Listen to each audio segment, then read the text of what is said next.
Hey, what's up, everybody? So, over the years, many people have helped me out in the kiting community, and I think it's time I give back a little bit.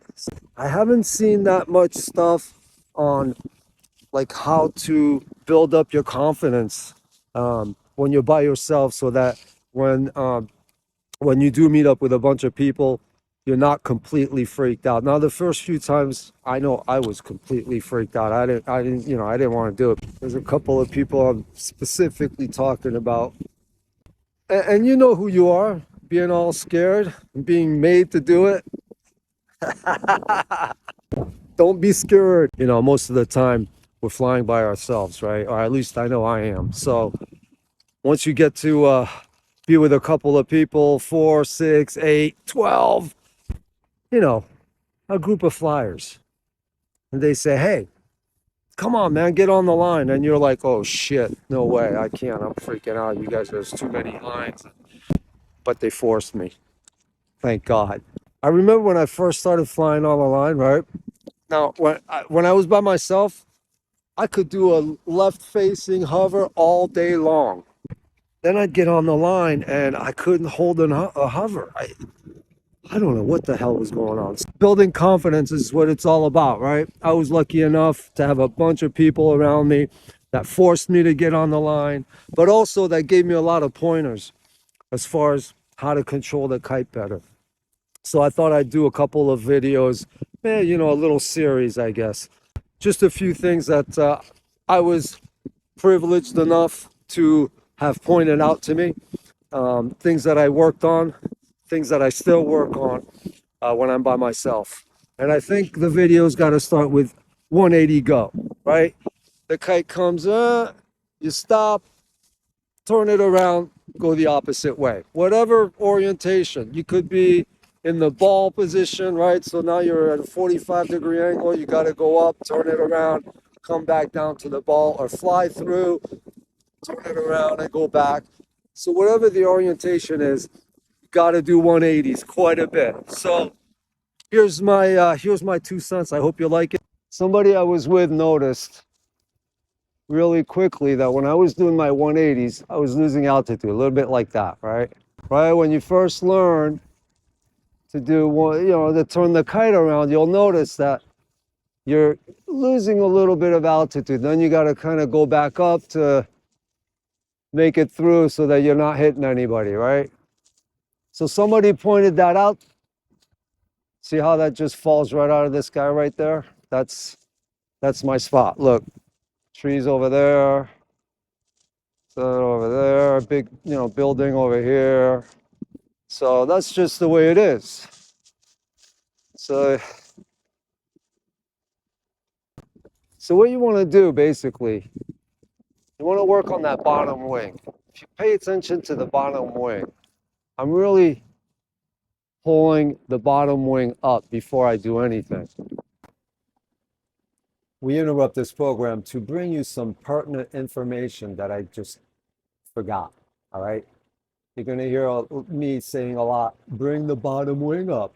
Yeah, bring the bottom wing up. Okay. So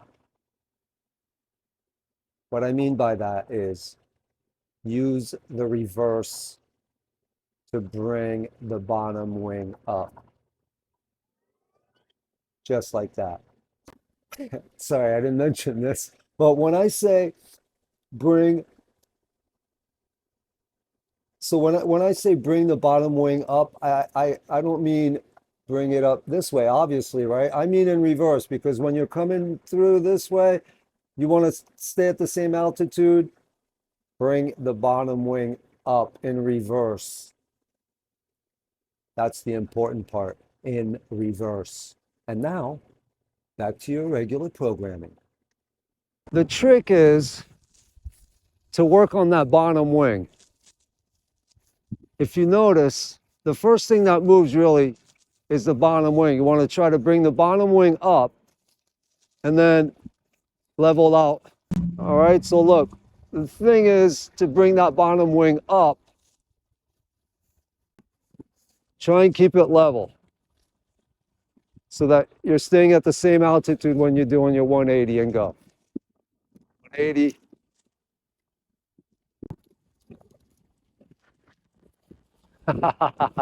With some bursts here. Woo, yeah.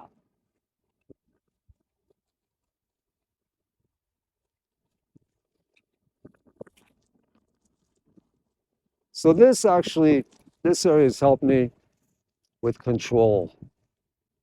I want to try and keep the same speed, right? So you're at some point hitting the brakes, you'll see sometimes at times the kite will just fall right out of the sky. All right, so instead of dropping that top wing or bringing the bottom wing up and going up in altitude, you want to work on bringing the bottom wing up. You want to work on getting that bottom wing up. The first thing that moves is the bottom wing, then level it out, right? Bottom wing, bring the bottom wing up, and then obviously shift your hands, right? My left hand is closer to me now. Now my right hand is. So it's a combination of bringing that bottom wing up and then leveling it out. Up. So keep on flying, man. Don't give up. Look at this shitty space I'm in. Trees everywhere. I mean, it's winter time, so there's not many. It's trees everywhere. Buildings back here, more trees, a hill down there. You know, I call it the bowl. This is where I fly most of the time. It's right near my house. This is where I learned to fly and to control. The wind is all over the place. 1 second, that flag back there. That flag back there. Sometimes 1 minute it'll be going one way, the next minute it's going the other way. So I just, even if I'm annoyed, I just stick to it and keep working at it.